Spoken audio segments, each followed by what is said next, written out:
Late night eating, അധികം വൈകാതെ എന്നിട്ട് കിടന്നുറങ്ങുക. നമ്മുടെ ലിവർ ബാറ്റ്മാനെ പോലെയാണ്. രാവിലെ ന്യൂട്രിയൻസ് പ്രോസസ്സ് ചെയ്യുക, എന്നിട്ട് അത് എനർജി ആയിട്ട് കൺവേർട്ട് ചെയ്യുക. രാത്രിയാകുമ്പോൾ ടോക്സിൻസിനെ ന്യൂട്രലൈസ് ചെയ്യുക, മറ്റ് റിപ്പയറിംഗ് വർക്ക്സ് ഒക്കെ ചെയ്യുക. സോ നിങ്ങൾ രാത്രി ഹെവി മീൽ കഴിക്കുമ്പം ലിവർ രാത്രി ചെയ്യുന്ന ഡിറ്റോക്സിഫൈയിങ്ങും അതേപോലെ തന്നെ റിപ്പയറിംഗ് വർക്ക്സ് ഒന്നും ചെയ്യാൻ പറ്റുന്നില്ല. പകരം നിങ്ങൾ രാവിലെ ചെയ്യേണ്ട, അതായത് ലിവർ രാവിലെ ചെയ്യേണ്ട എനർജി സ്റ്റോറേജ് ആണ് നടക്കുന്നത്.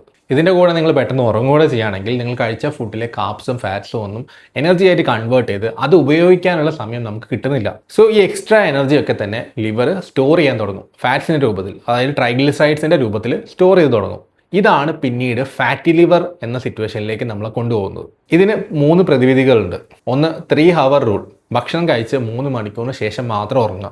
2 ദിവസവും രാത്രി ലൈറ്റ് മീൽസ് പ്രാക്ടീസ് ചെയ്യുക. ഇനി ഹെവി മീൽസ് കഴിക്കണമെന്നുണ്ടെങ്കിൽ അത് വീക്ക്ലി വൺസോ മന്ത്ലി ട്വൈസോ മാത്രം കഴിക്കുക.